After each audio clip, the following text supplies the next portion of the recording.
Welcome back to MMA Al Dente. It is 2025 and I am feeling fucking cinematic. What'd you think about that? I practiced that and I think it went pretty well. Anyway, I am here to break down what is this one? UFC Fight Night, whatever the fuck. Mackenzie Dern versus Amanda Ribas 2. It should really be Ribas versus Dern 2, but whatever. I hope everybody had a Merry Christmas and a Happy New Year and all that happy Hanukkah horseshit. Not to sound like fucking Jake Shields here. But I am happy to be back and I'm pumped to be breaking down fights. There is now a sexual component to this whole MMA al dente thing. You're not imagining that. I mean, just look at this bathrobe. And of course, I'm going to be breaking down a Victoria Dudakova fight. And as you know, I love her. So there's a good chance I'm going to be jerking off before the end of this video. So I don't know what that says about you if you stick around and watch the rest of this. But please do. And like, share, subscribe, all that horse shit. And check out my other videos where I might jerk off in those too. Opening up the card, I think, could be wrong, is Narillo Aliev versus Joe Solecki. My prediction for this fight is Narillo Aliev wins by decision.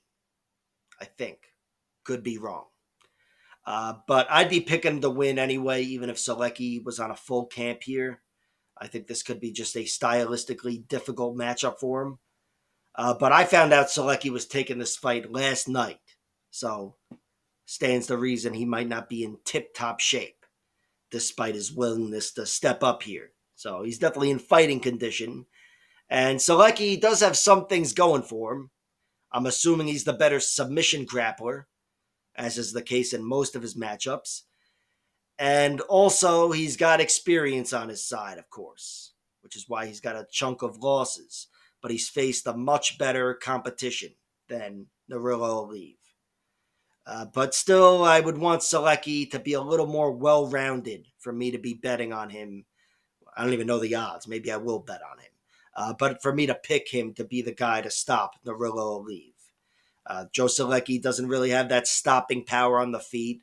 I don't think he's going to be bullying anybody, certainly on the feet. He's not the most dangerous guy. And on the ground, he might be better, but I think he's going to be the one being put on his back. Not that Narillo Aliev has the grappling of Grant Dawson, but I think if he wins that wrestling battle, that's enough for him in this fight.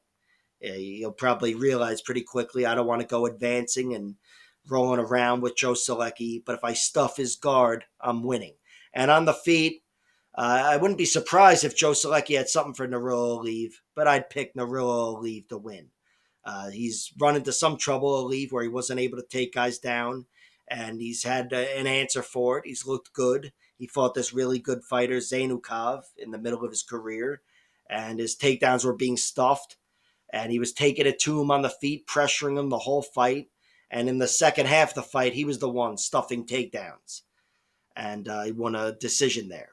That's the other thing, too. Narillo Aliev is 9-0, but he's got 7 decision victories in his 9 wins, which is not a great look for like Dana White and for the fans and whatever, but still, it's definitely a good look for a 9-0 fighter. A guy that's, probably answered a lot of questions along the way on the regional scene, and it's prepared him for fights against guys like Rafael Alves, which is the one guy he's fought in the UFC, and he looked really good there.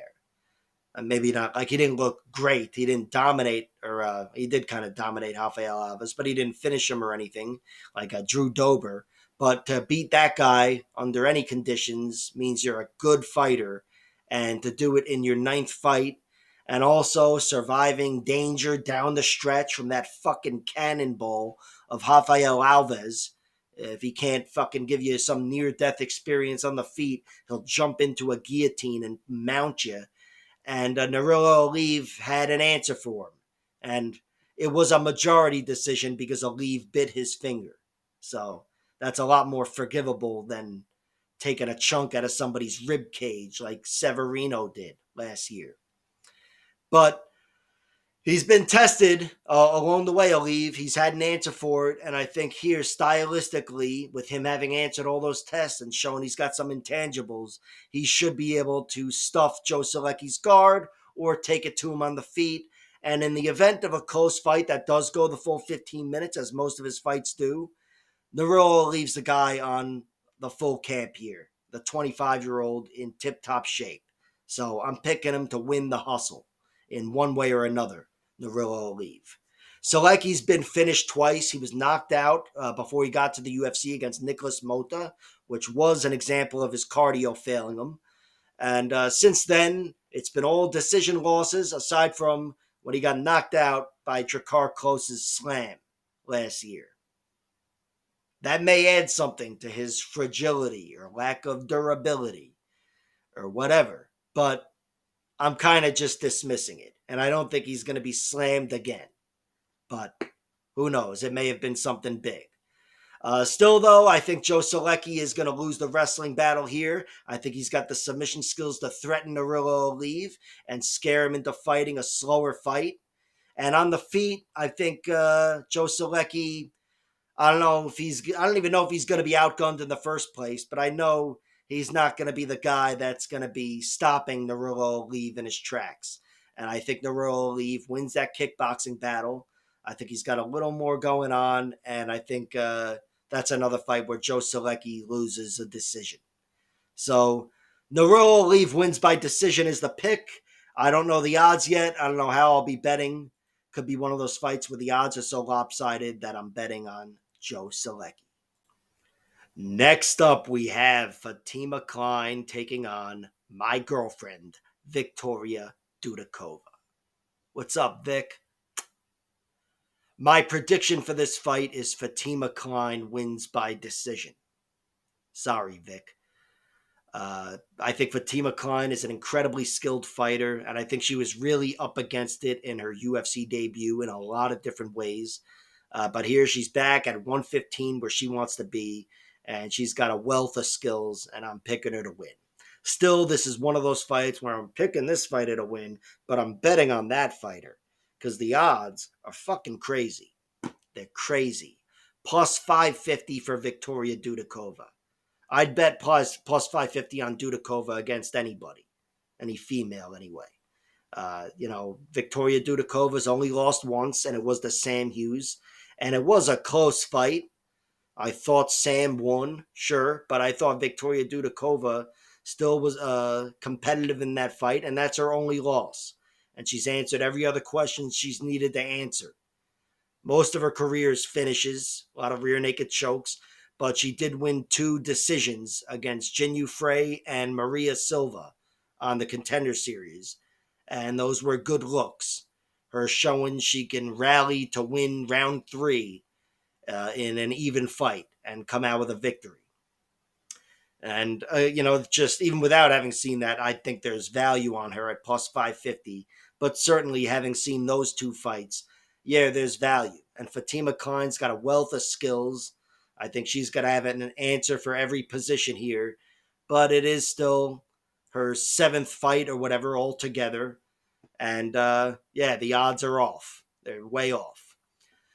But yeah, I am picking Fatima to win, despite my love for her opponent, because Fatima Kline is incredibly skilled everywhere, and her one loss to Jasmine Jasdavicius was her stepping up on very short notice, I believe, even though she had a fight booked later on or whatever. But still, she stepped up on short notice, moved up in weight 10 pounds, as a lot of fighters have to do on short notice, and she took on Jasmine Jasdavicius, who's a bully wrestler up a division that you typically don't run into. So it was a bad matchup in a lot of ways for her. And I thought she did get dominated on paper, 30-27. But despite all of that, I was impressed with the way she looked in getting dominated. That's right. MMA al dente here. But yeah, she's going to have an answer for anything on the ground. Dudakova's not going to be rear naked choking her unless she's knocked half out. Fatima Kline is very skilled on the ground, very skilled on the feet too, and I think she also wins the wrestling battle. So, look, I don't want to start to justify the odds and say they make sense. She should be a favorite, but again, those odds make no sense. They are still way fucking off. But I am going with Kline winning. I've got her winning by decision. And I doubt once the props drop, I'll even take a look at that because she's such a big favorite that nothing is going to be worth it. The values on Victoria Dudakova, it could be where something fluky happens or whatever, and there is a big shot and a finish, or it could be where she hits two timely takedowns or reversals, and scores enough top position to win one of those tight Brian Caraway, Aljamain Sterling type of decisions. I don't know what I'm talking about. But yeah, Kline is the pick, and Dudakova is the bet. And I love her. Don't forget. Next up, we have Magomed Gadzhiyasulov taking on Bruno Lopes. My prediction for this fight is Gadzhiyasulov wins by decision. He's only won 3 decisions so far in his career, but they are in his last 3 fights, and I'm picking that trend to continue. Despite his opponent only having 1 loss, Bruno Lopes, and it's him getting knocked unconscious a year and a half ago against Brenison Hibiero, who is the guy that Gadzhiyasulov beat in his UFC debut. But yeah, there could be something there with the chin of Bruno Lopes. That's a very recent loss, and again, he was knocked dead there. And of course, in his last fight against Mikhail Salazani, the fight that he won to get on into the UFC here, but he was knocked down in that fight as well. It wasn't quite the big knockdown that a knockdown can be. It wasn't quite the big moment that it could be, but it was still something, and there could be something there. Regardless, he did get up, battle his way back into that fight, and he ended up taking the guy out in round 2. But without his chin failing him, I'm still picking Gadzhiyasulov to win. I think he can be the faster, cleaner fighter and find ways of slowing down and stifling Bruno Lopes. Gadzhiyasulov had a good test against Brenison Hibiero in his last fight. I thought he definitely won. It shouldn't have been a majority decision where one judge scored it a draw, but one judge did score it a draw. Brenison definitely had moments. I thought, could have taken over the fight. I thought he was going to take over the fight when he was chopping down the leg of Gadzhiyasulov. I thought he ate some strikes and it just didn't look good, but nothing came of it. And Brenison did threaten him with a nice submission, got him in a mounted guillotine as well, but he fought out of it and definitely outlasted and out-hustled and outpointed Brenison Hibiero. He was submitted once as an amateur. I should mention that. Just know that I know it happened 10 years ago. But I think with the way he's looked in moments as a pro and how Bruno Lopes fights, I'd be surprised if he got submitted here. Bruno Lopes has a good chunk of submissions. Half of his finishes are by submission, but they're more methodical submissions. Him getting on top and advancing to an arm triangle choke, mostly, I think, if not some other submissions. But I think that's not a path to victory for him. And Brenison Hibiero is more dynamic than Bruno Lopes. And he's a skilled submission artist himself, Brenison Hibiero. So Gadzhiyasulov, I would think, could survive the submission threat. And as far as his chin goes, there's no evidence that there's any weakness there with Gadzhiyasulov. So even though Bruno Lopes has some firepower on the feet, for sure, I mean, he's the guy that handed Gregory Robocop Rodriguez his first loss by knocking him out. But I still think Gadzhiyasulov can survive any moments. At least it makes sense on paper. And I think he wins the small moments, whether it's on the feet or getting in tight and grappling. So I've got Gadzhiyasulov winning. I've got him winning by decision. Again, I think the major weakness or potential weakness in this matchup is the chin of Bruno Lopes. And that's something I might look to play here when the props drop, but I don't think so. But it's probably something I'll be betting on in the future with more dangerous opponents. But again, as Gadzhiyasulov has faced better competition It's been more grinding decisions that he's been winning as of late, and that's what I'm picking to happen here. So Magomed Gadzhiyasulov winning by decision is the pick. Next up, we have Ernesta Kareckaite versus Nicole Caliari. My prediction for this fight is Ernesta Kareckaite wins by decision. Ernesta is not the most dominant fighter. Many of her fights, I mean, she's only got 6 of them, or 7 of them, but a good chunk of them are razor-thin fights where they could have gone either way. She tends to win those fights, but in her last fight, she was handed her first loss in a very thin split decision against Diani Barbosa. Still, it was a good showcase of a lot of Ernesta's traits. In general, I think she lost the first half of the fight, but won the second half, which is always a good look, but obviously you can still lose a fight that way. And before that, a lot of tight decisions, split decisions, draws. She had a split and a draw against the same girl who I actually thought beat her once. But she definitely knows how to scratch and claw for a victory, and she's no stranger to a war, a really tight fight. Nicole Caliari, she's got a record of 8-2. Her 2 losses are forgivable. She lost to Siori Kondo, who's a very good fighter, in her second fight, which losing to anybody in your second fight is forgivable anyway.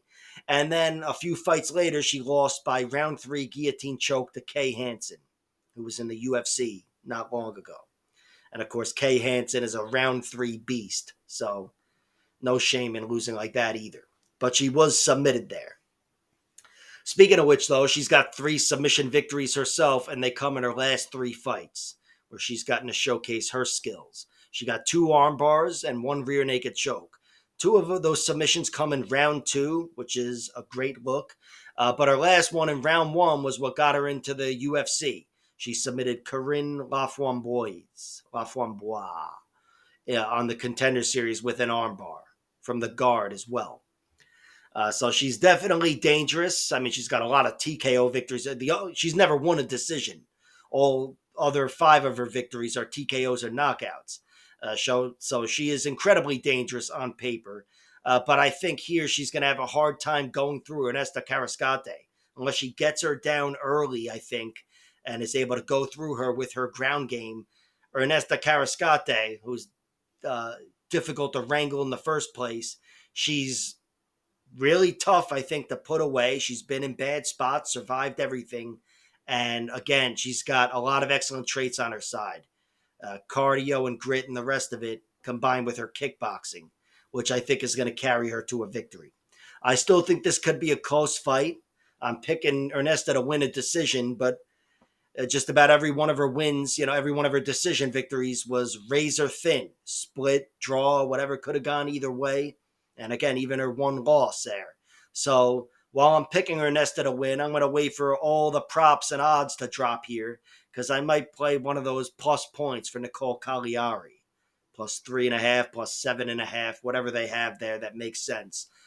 Because I am picking Ernesta to pull away and excel down the stretch, but I'm still picking her to win a tight decision.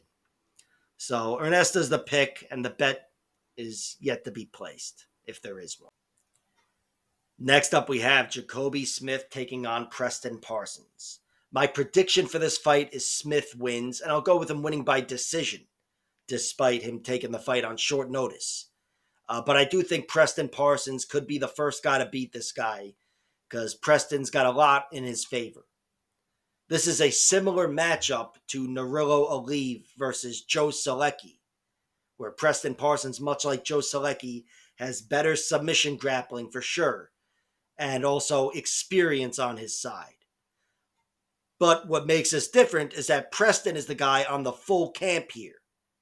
So he's got a full camp. Jacoby Smith is stepping up on short notice. And unlike Nurullo Aliev in that other matchup, who's got a ton of decision victories, Jacoby Smith has just 2 decision victories in his 9 wins. Every other one is a TKO, and 6 of his 7 TKOs are in round 1, I believe. So he doesn't have the deepest resume, and he hasn't faced the most adversity. I'm only picking him to win because I think he's a stylistically difficult matchup for Parsons, who, much like Joe Solecki, has a whole world of offense if he gets on top of you. But otherwise, not such a world of offense for him. And I think Jacoby Smith, being a better wrestler, can theoretically take away that whole world and even get on top of him, of course, and neutralize him in one way or another. Jacoby Smith also has some good pop in his punches. He's got 7 knockouts or TKOs in his 9 wins, like I said. So he's definitely got some Josh Koscheck, King Mo thing going on. And Preston Parsons has been knocked out a few times as well. But they are to D-Rod, Daniel Rodriguez, and Mike Perry. Fucking monsters. So even though it could happen here, it's not something I would count on. But Preston Parsons, even though he's been knocked out twice and he doesn't have a knockout or even a ground and pound TKO victory himself, he's still shown he's got more striking than meets the eye and a lot of traits as well, where he can throw down. You know, he fought a nice, long, desperate fight with Trevin Giles. It was a fucking war, and he looked like a warrior.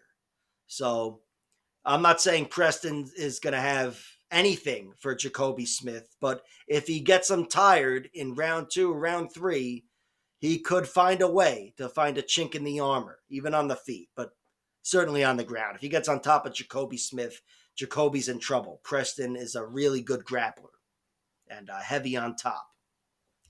Jacoby Smith, he's only been tested a few times. Those 3 fights that went outside of round 1 were really the only things you could look to, and none of them were really close. He beat 2 decent fighters on the regional scene by decision. This capable fighter, Austin Jones, and then this guy, Levon Lewis, who probably gave him his best test, the best test between the two. Levon actually took Jacoby to the mat by catching a kick or whatever, which nothing really came of it, but still, he showed it could happen. And if Preston Parsons can make that happen, it can be a very difficult fight for Jacoby. But Jacoby, when his wrestling wasn't working for him, he was still comfortably striking on the feet, and he showed he could do so for 15 minutes. And it's not like his wrestling dissipated in that fight. I believe he ripped Levon Lewis to the mat in round 3. And against Austin Jones, that was his other decision victory. I think that was all takedowns and a lot of control for him. And the fight against Christian Savoy on the Contender Series, that was his one finish that went outside of round 1. He, honestly, I thought for a minute there, like a little 10 to 30 second window, let's say, it looked like he could have been exhausted after round 1, and maybe the fight could have been getting away from him. He ate a bad body kick or a leg kick or something. I thought, oh, there's something here. But there was nothing there, and he ended up just putting his foot on the gas and going through the guy in that same round.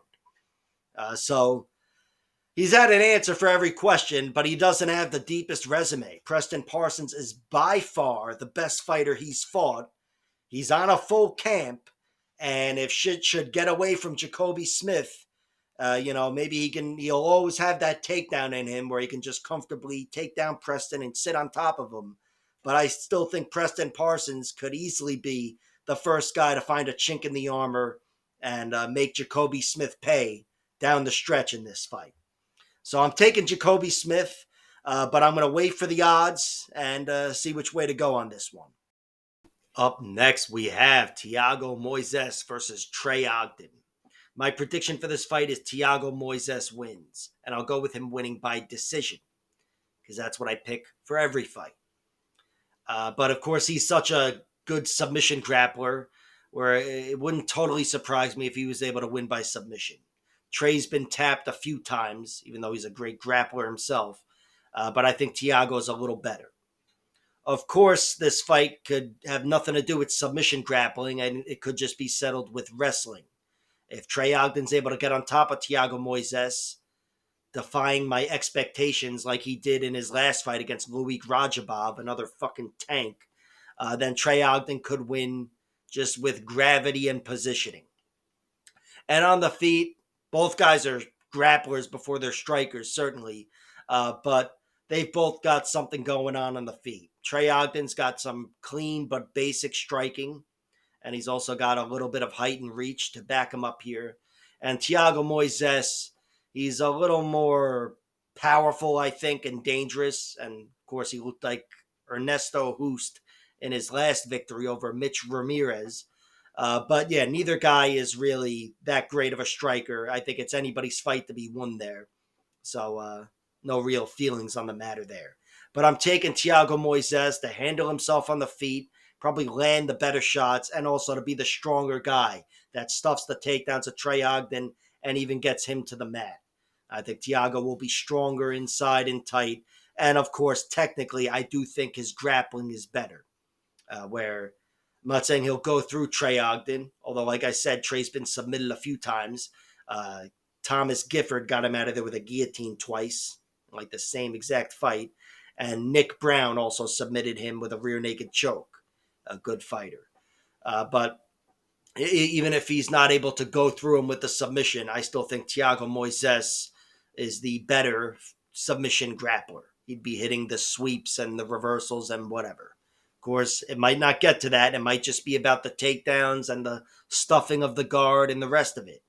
So I really think this will be a close fight, but I do slightly favor Thiago Moises. I think he could prove to be a bad matchup for Trey Ogden if Trey, who's generally looking to get on top of you, is going into a spider web where Moises is just that much better than him on the ground. But yeah, that's just one possibility. The fight I envision is pretty close. I think the odds make sense. This is a pretty tight fight, but I'm favoring Thiago Moises to win, and I've got him winning by points. Next up, we have Marco Tulio versus Ihor Potieria, where I'm picking this asshole, but I'm betting on this asshole. I got Marco Tulio winning. I'll go with him winning by round one knockout in a fight that makes it look like he should have been a 20-1 favorite.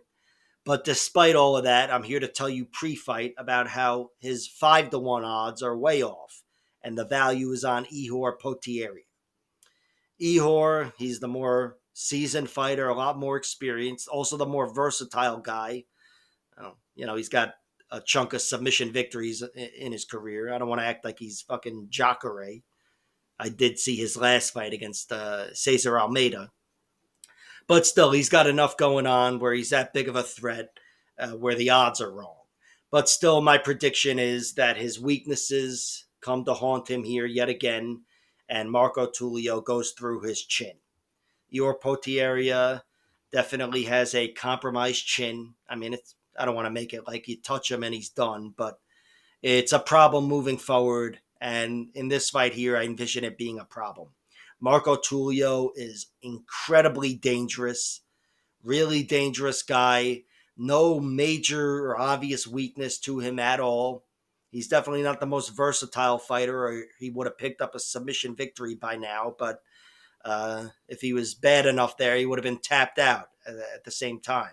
So he's got one loss, and it's him being knocked unconscious. He was knocked out by this guy, Alexandre Silva, who's a Brazilian brawler, a very dangerous guy, but not the best fighter, but he shut the lights out.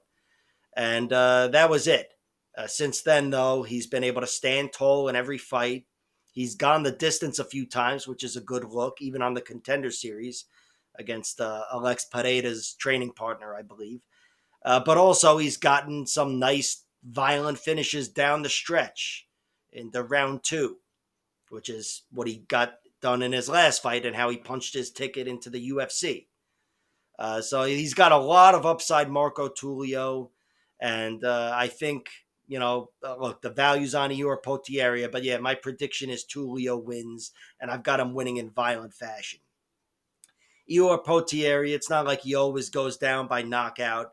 But here, in this particular matchup with Tulio on the other side, I would be very surprised if Tulio was the win in any other way.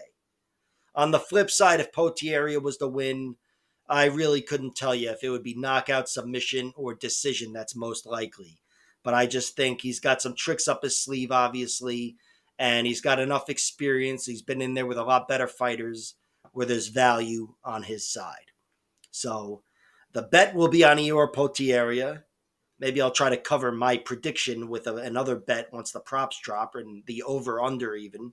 But right now, with only the money line staring at me, there's no value on Marco Tulio.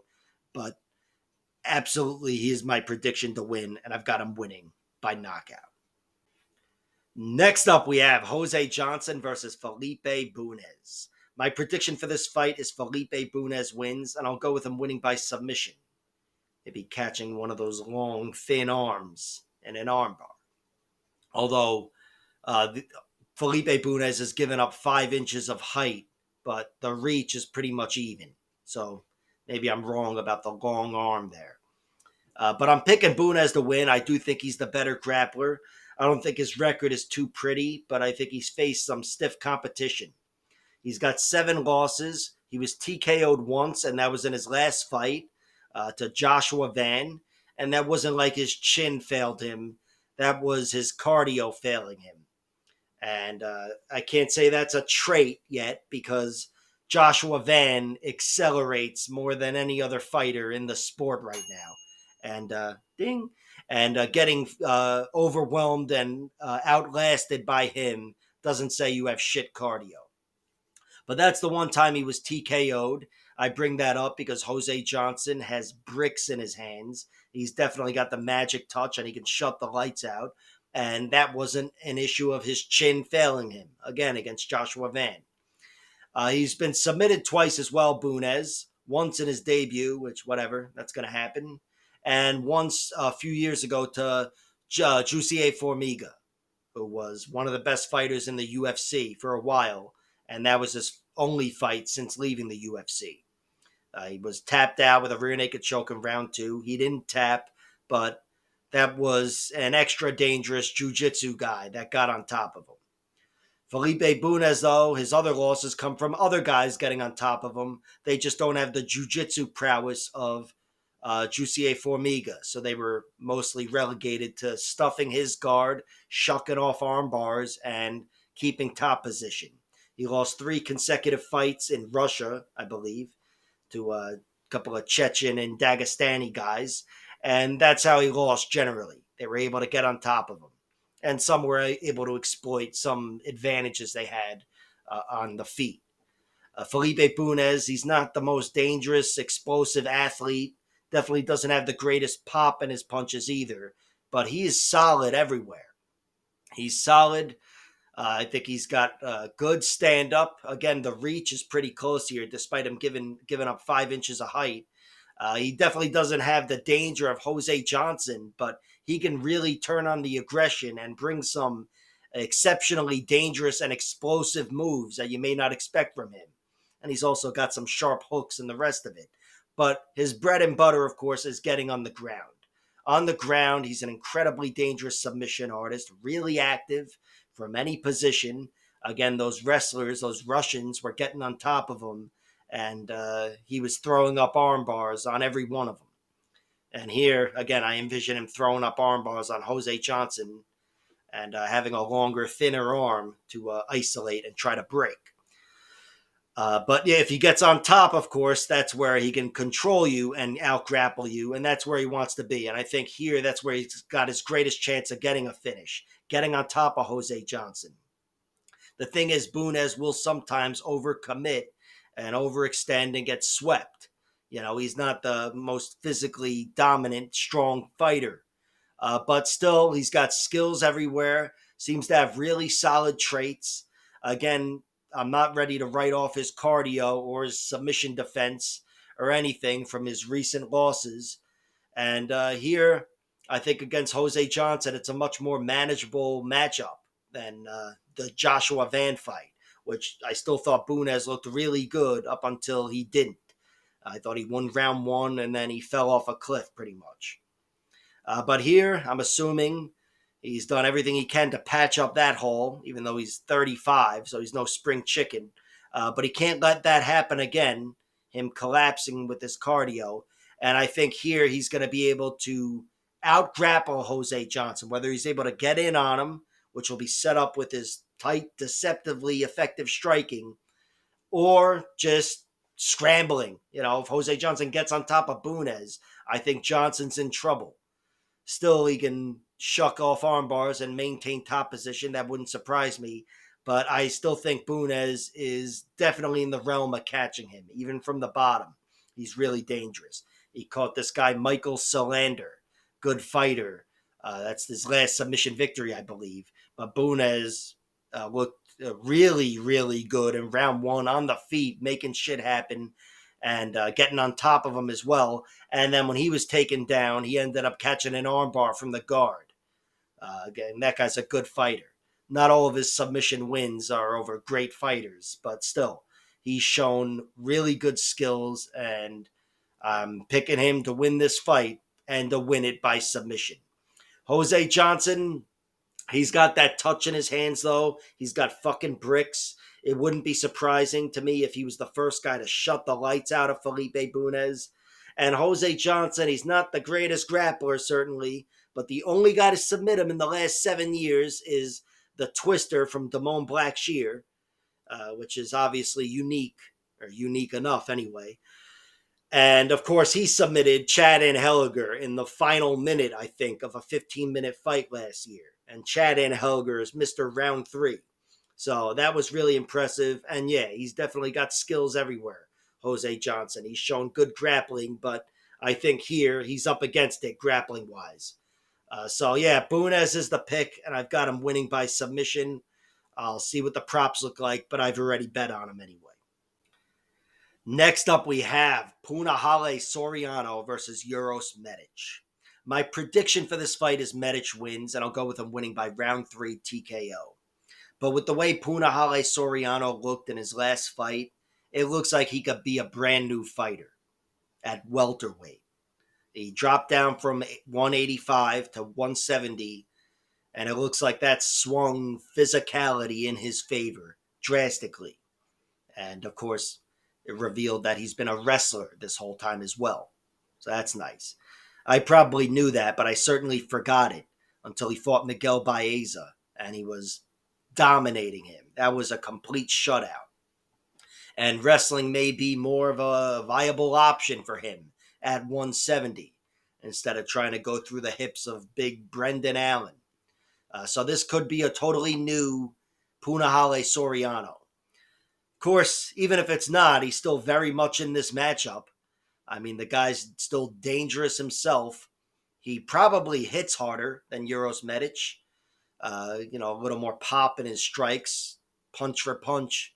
But I still think he's up against it. Punch and kick for punch and kick against Uros Medic.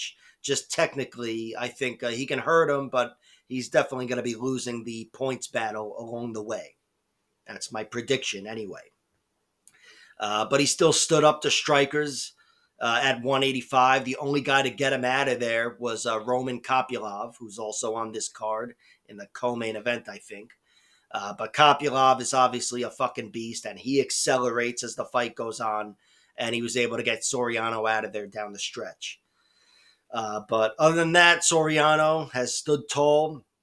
He's looked pretty damn tough. He's been able to lose control here and there against the bigger guys.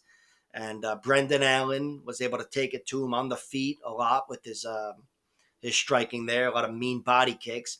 But Soriano was no stepping stone at 185. He was a solid fighter. I don't know if he was above or below average, but he definitely belonged in the UFC. And now here dropping down to 170, he's still young enough to turn his whole career around. And with the way he looked against Miguel Baeza, I think he's very much in the realm of winning this fight and doing so in dominant fashion even. Obviously, against Uros Medic, he's going to want to take the fight to the ground, especially if he's a wrestler, again, which apparently he is. And I think on the ground, he's got physicality on his side. He's the stronger guy.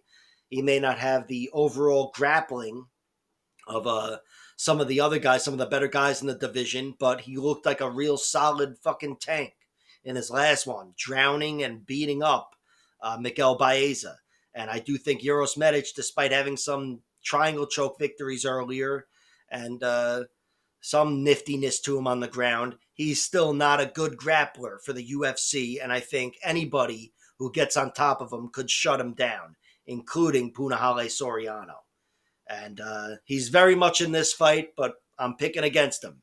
I'm picking Uros Medic to do better on the feet, to be the better striker on the outside, put together better combinations, and accelerate himself, kind of like Roman Kopylov did. But we've seen Uros Medic accelerate, come back from the dead, and get a victory over Matthew Semmelsberger.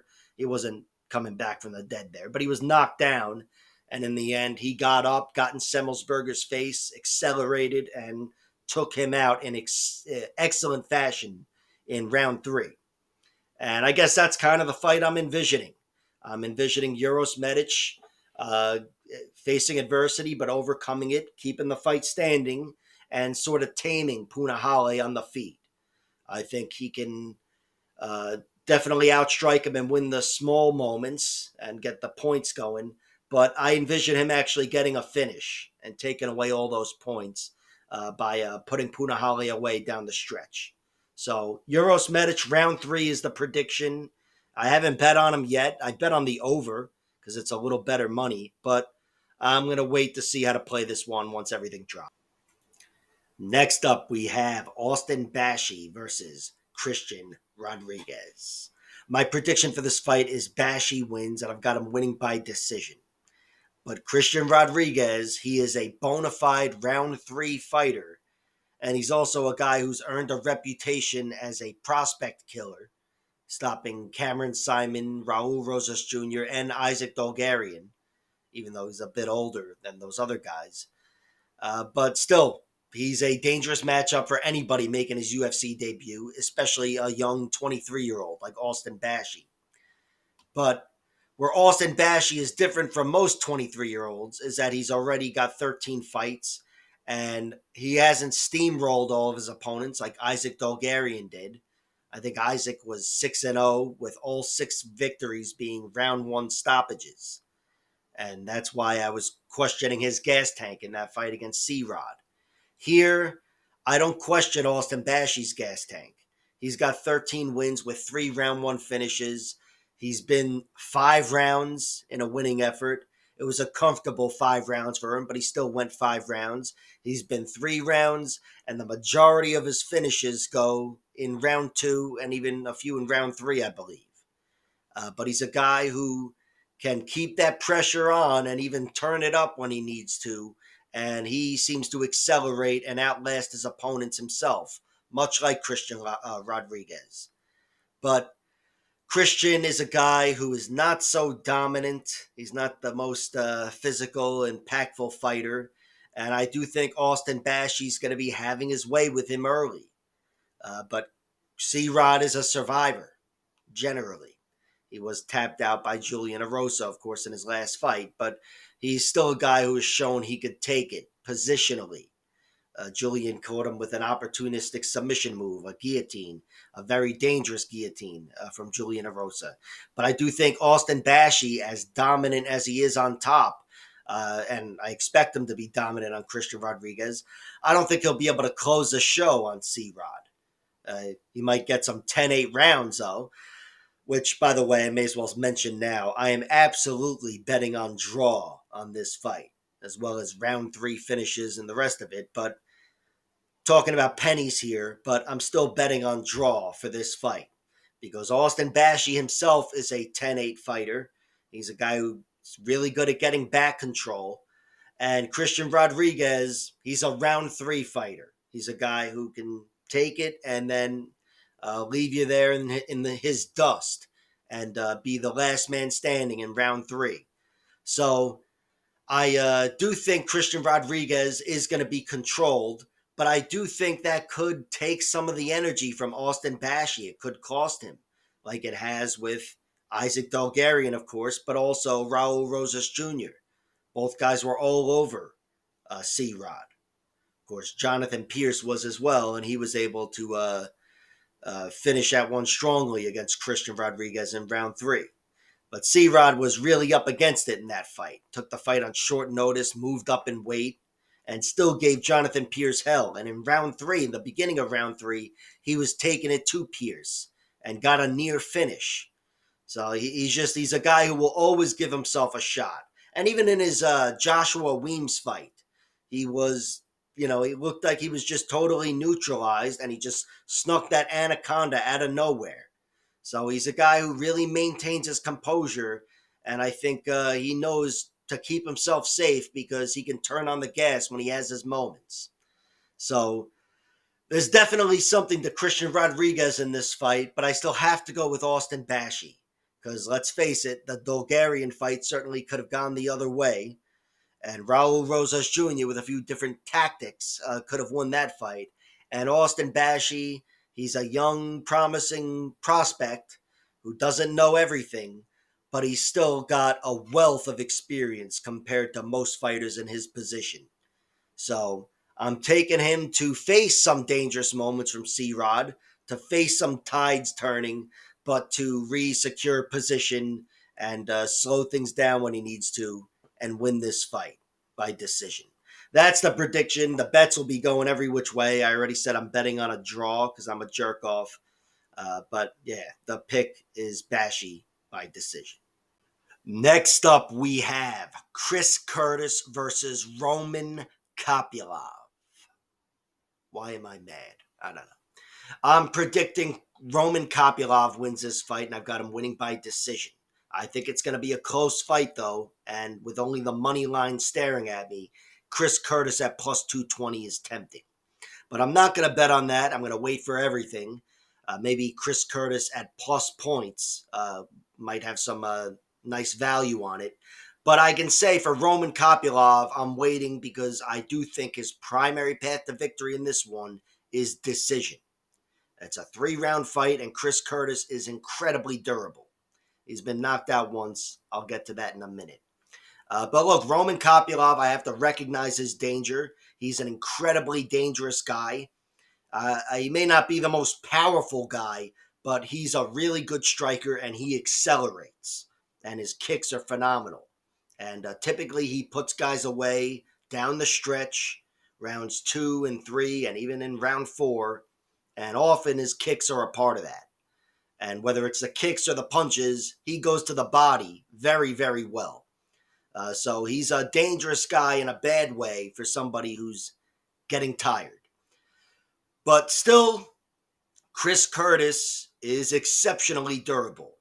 The one knockout loss is forgivable because it comes to one of the heaviest hitters outside the UFC when he was in his prime, Ray Cooper III.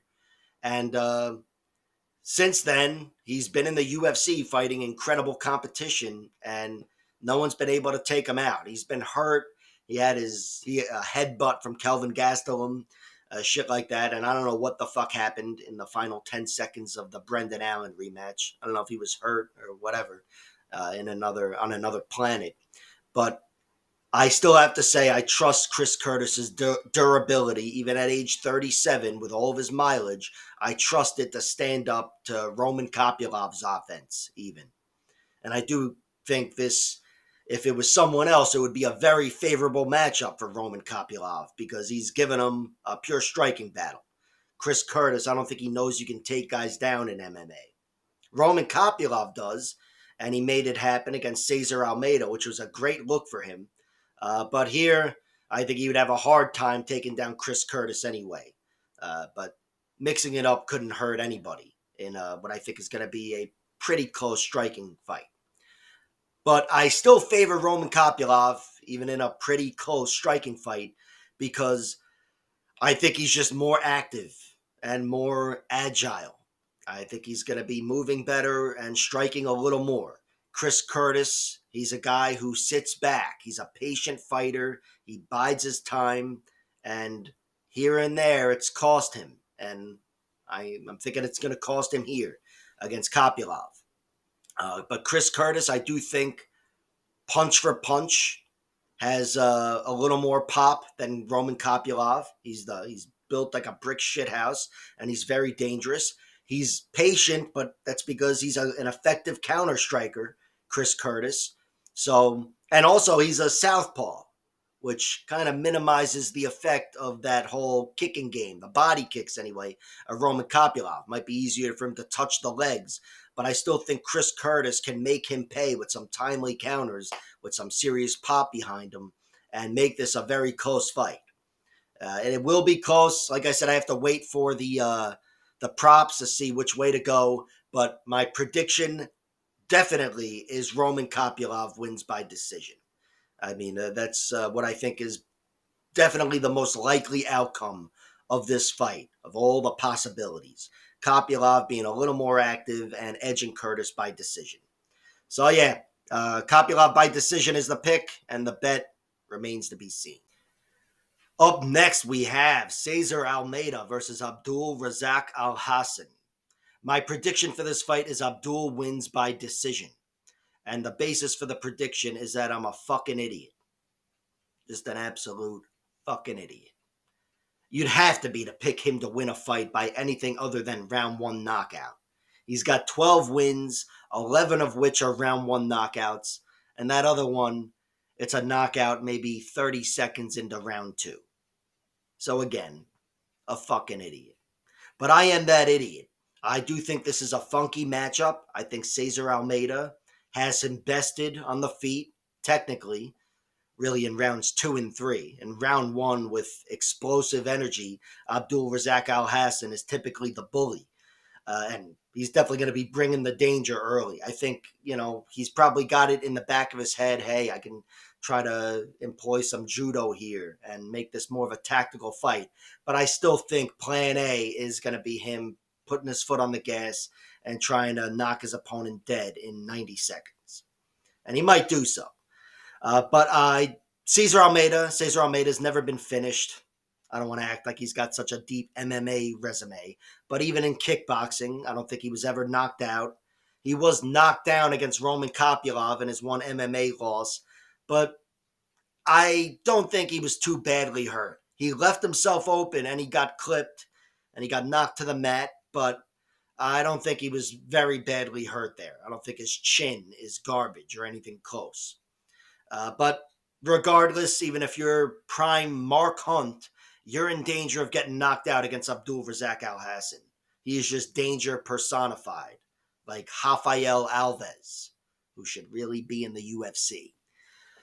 But anyway, deep down underneath all that danger is judo. And I think even though Cesar Almeida has shown some nice tricks up his sleeve, shown there's more than meets the eye with his grappling, sliding into mount on the contender series against Fernando and whatever, and the guillotine that he got into mount on Ihor Potieria.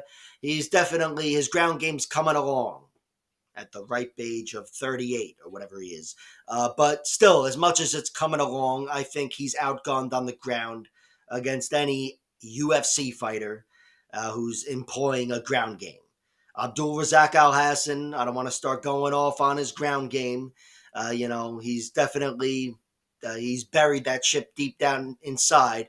But I think here, especially after 90 seconds goes by and he hasn't killed Cesar Almeida, I think he's going to be thinking about turning this into a grappling match. He's got the judo. He's given up some height and leverage. I don't know if he's going to be able to toss Cesar Almeida from the clinch. But I also think just going with wrestling attacks and double legs, Abdul Razak Al Hassan's got more than meets the eye himself. And he actually could have won a decision a few years ago against Joaquin Buckley. They had a fight that was wild and grappling heavy, especially for those two. And it was razor thin. But in the end, it went Buckley's way. Still, though, it showed Abdul Razak Al Hassan can win in other ways. And I think here, he's still got a chance of winning with plan A. And I bet on his money line. I'm not waiting for the decision again, although I'll put pennies on it. But I do think, again, there's a good chance, a much better chance in this matchup of him winning a longer fight. And I'm going with him winning by decision. It wouldn't surprise me if he has a good round one and then gets tamed over the next 2 rounds. I have to mention he's been knocked out before, Abdul, and he's 40 fuck years old or whatever. So there's definitely a strike against his chin. He was knocked dead by Chaos Williams, and Cesar Almeida could definitely put him out. But I still think Abdul will be bringing the danger early, and then Cesar Almeida, after a round has gone by, I don't think he's going to be able to shine as much as he'd like to either. I think this fight will slow down, get a little sloppier, And I think where Abdul wasn't able to prevail on the scorecards anyway against Joaquin Buckley, I think he will here against Cesar Almeida. So I'm going with Abdul Razak Al Hassan. I've got him winning by decision because I am a fucking idiot. I have bet on his money line because, of course, that covers everything. His money line right now is plus 240, which is off, in my opinion, for sure. And yeah, damn right I bet on him because that is my pick. And I'll wait for the props to see if I can throw some sprinkles elsewhere. Next up in the co-main event of the evening. Is this the co-main event of the evening? My God. We have Carlston Harris versus Santiago Ponzinibbio. My prediction for this fight is Santiago Ponzinibbio wins, and I've got him winning by knockout. I have doubt going both ways in this one. Won't be any heavy bets on this fight for sure, but I do slightly favor Ponzinibbio. I think he's the better candidate to get the knockout, and I also think he's the better candidate to win the decision. And first submission, I'll go with Carlston Harris getting an anaconda choke, but I think that's the least likely realm in which this fight is decided. I think Santiago Ponzinibbio, despite being a year older and having a lot more mileage with a lot of wars we've seen, I think he is still in a little bit better shape. His chin, anyway, which is what I'm talking about here. I have more doubt in Carlston Harris's chin than I do Ponzinibbio's. We saw Ponzinibbio get knocked out against Kevin Holland most recently, almost 2 years ago, although it's only 2 fights ago. But still, even at 38 years old with recent knockouts, I think Carlston Harris would be the first guy getting knocked out here because he's got a compromised chin as well. He's 37, and Chaos Williams knocked him out in his last fight last year. Everything's last year now. This is the first event of the year. And also, I think in general, Ponzinibbio is just a better striker. Carlston Harris has some tricky strikes with some decent pop, deceptive power. But Santiago Ponzinibbio, it's more obvious that he is a sharper striker than Carlston Harris. I think he wins the small moments and touches them up more. If nobody has a big moment, I think Ponzinibbio wins the scorecards. But I also think, again, he's the more likely candidate to get the knockout. Ponzinibbio's definitely got some good power, and power is the last thing to go, as the old adage will tell you. And Carlston Harris, he's only getting more vulnerable as he gets older here. And I give Ponzinibbio the nod. Carlston Harris, he's got that anaconda choke, which is probably the best weapon in this matchup. But I think it's going to be the least effective weapon. I don't think Ponzinibbio is going to be giving him too many opportunities to lace that up. But it's been there for him in the UFC. He got that beautiful comeback victory over Jeremiah Wells last year. That was phenomenal. And he also got it over Christian Aguilera in his first UFC fight, I believe. And before that, he beat the guy Sagid, this really good Russian fighter. And he got him out of there with the anaconda choke. Ponzinibbio's never been tapped, but that is halfway to an opportunistic submission. You don't have to achieve the full mount to get that. That could be a counter to a takedown or the 20th fucking attempt like he did on Jeremiah Wells, just sitting there, and he could make you pay if you get too comfortable. So Carlston Harris definitely has some tricks up his sleeve, but really I think he's going to have a hard time forcing this one on the ground. I don't think Ponzinibbio is going to be given his neck. If everybody didn't know before that Jeremiah Wells fight, certainly now it's got to be more obvious that is a major weapon of Carlston Harris. And I think on the feet, again, I give Ponzinibbio the nod. I think he's the cleaner striker for sure, the more likely candidate to get the knockout between being a little more dangerous and a little more durable. And I think in general, he'll be leading the dance. And in the main event of the evening, we have Amanda Ribas versus Mackenzie Dern. Oh, madon. I'm a pervert. What do you want from me? I remember when I was younger, my dad sat me down and said, son, Women are objects. Don't you forget that. I said, you mean like the object of my affection, Dad? And he was like, no. What are you, gay? Just objects. Treat them as such. Anyway, I'm picking Amanda Ribas to win this fight. I've got her winning by decision, and it is heavily based on their first fight, which was 5 years ago or so. I just think Mackenzie Dern is going to be still a step behind on the feet, getting jabbed up by Amanda Ribas and kind of playing the bull to her matador, which sounds like a bad matchup for Ribas, actually. But I still think Amanda Ribas will be able to dictate things on the feet and do a good job keeping Mackenzie Dern from getting her down. Dern's got 5 rounds to get her down. She always finds a way to get whoever it is down. I think she'll find a way here. But I don't think she's going to be able to find a way too often. I think, meaning she's going to lose the wrestling battle and the judo battle. She got tossed a few times against Ribas coming in there. But unless she really sets up some effective takedowns or even just guard pulling or whatever, I think Amanda Ribas is going to be able to keep herself standing. And speaking of guard pulling and the rest of it, Amanda Ribas is no slouch on the ground at all. And I do think if they should get to the ground, she's generally going to have top position, which means she's still in a lot of danger against Mackenzie, but it gives Mackenzie more work to do before she could achieve a dominant position. So I think Ribas will be able to duplicate a lot of the success she had in her first fight. There are some wrinkles, though. Ribas is definitely the more vulnerable fighter. On the ground, she's never been tapped, but certainly she's the one who's getting tapped in this matchup. But even on the feet, she's the girl who I'd say her biggest weakness in most matchups is her chin. She's got a weaker chin than most females.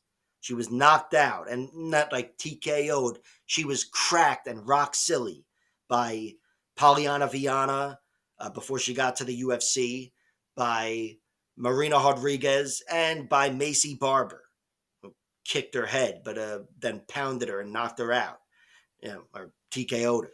But, my point is, even if she's never been sound asleep, her chin has got the ball rolling on all of these losses, on all of those losses. They're all to excellent fighters and more dangerous than Mackenzie. But Mackenzie's got some deceptive pop in her punches. So there could be something there. But I do think without her chin failing her, I think Amanda Ribas will be able to keep herself safe. On the ground, she's definitely a step behind Mackenzie Dern, but positionally, I envision her starting a step ahead in these grappling exchanges with Dern. And on the feet, Amanda Ribas, as much as I talked about her vulnerability, she's not a bad striker at all. I still think she moves better than Mackenzie Dern. I think her fundamentals are much more sound.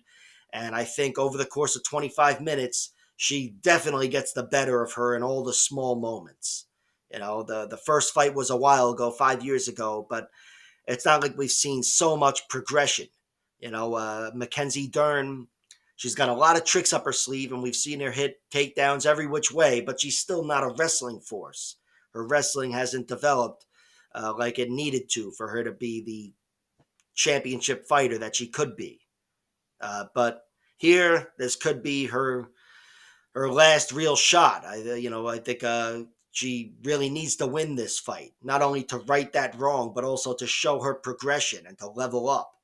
And I'm picking Amanda Ribas here. I think she's going to be able to neutralize Mackenzie Dern, minimize her grappling, and win a decision. It may not be as comfortable as the fight was the last time. I mean, Mackenzie Dern, she can really go. I mean, look at that Angela Hill fight, which was a much more easy fight for her, being able to bully her and dominate her physically. But she still can go really fucking hard and be really aggressive. And I'd love to see her level up and even TKO Amanda Ribas. Just go rough her up in the clinch, wherever, on the feet. Just show something that's going to bring a different fight than the last one. But I'm going with the last one. I think Amanda Ribas will be able to stifle Mackenzie Dern and get the better of her. Amanda Ribas, if she is to win this fight, it is a guarantee that it's by decision. Now she's totally going to win by round 4 TKO.